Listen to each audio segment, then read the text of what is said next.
भारत का नाम एक बार फिर से विश्व में रोशन हो रहा है।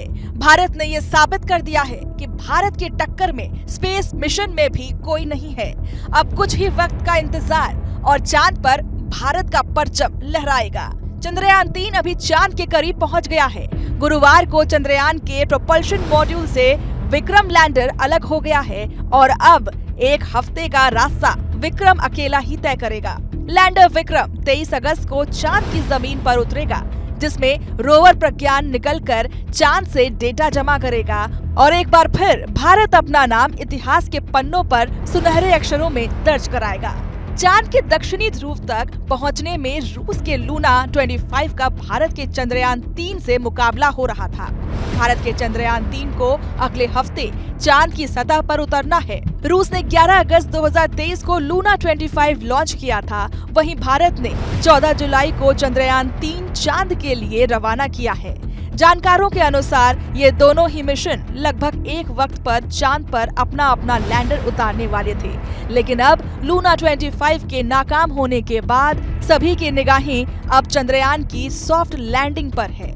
इधर जिस वक्त रूस के लूना 25 के क्रैश होने की खबर आई, लगभग उसी वक्त भारतीय स्पेस रिसर्च ऑर्गेनाइजेशन इसरो ने ऐलान कर दिया कि भारत का चंद्रयान 3 23 अगस्त की शाम को 6:04 बजे चांद पर लैंड करेगा। चंद्रयान 3 की सॉफ्ट लैंडिंग सिर्फ एक ऐतिहासिक पल नहीं, बल्कि ये युवाओं के मन में स्पेस एक्सप्लोरेशन को लेकर कई तरह की जिज्ञासा पैदा करता है।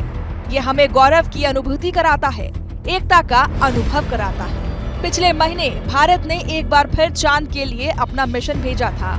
वहीं करीब 5 दशक के लंबे अंतराल के बाद चांद तक पहुंचने की रेस में रूस भी कूद पड़ा था। यानी एक रूसी और एक भारतीय स्पेसक्राफ्ट चांद पर उतरने के इरादे से आगे बढ़ रहे थे।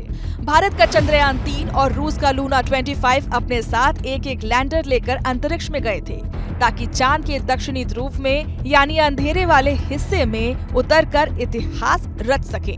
ऐसे में दुनिया भर में लोग ये देखने का इंतजार कर रहे थे कि भारत या रूस में से कौन चांद के दक्षिणी ध्रुव पर अपना लैंडर सबसे पहले और सफलतापूर्वक उतारेगा। इस प्रश्न ने सबकी सांसें अटका रखी थी। हालांकि चांद तक की ये रेस आज नहीं बल्कि 1960 के दशक में शुरू हुई थी। उस वक्त अमेरिका और सोवियत संघ के बीच ये होड़ थी कि चांद पर सबसे पहले इंसान को कौन उतार सकता है।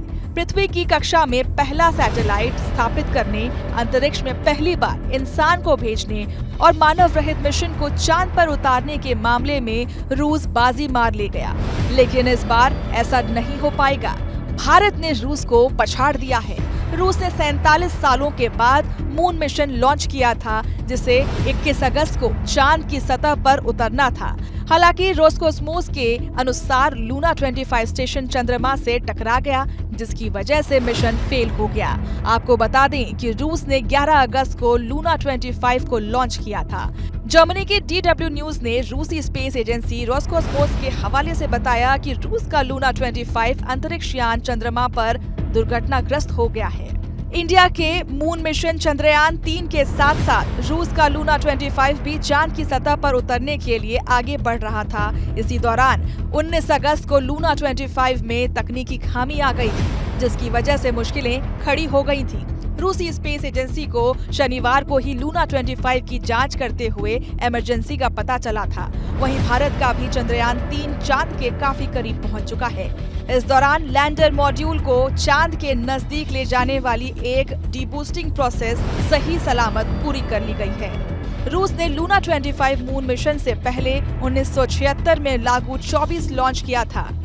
इस मिशन के फेल हो जाने के बाद रूस की प्रतिष्ठा को ठेस भी पहुंची थी। रूस ने अपना पहला सैटेलाइट 1957 में स्पुतनिक 1 लॉन्च किया था और सोवियत अंतरिक्ष यात्री यूरी गागरिन 1961 में पहली बार स्पेस की यात्रा करने वाले अंतरिक्ष यात्री बने थे।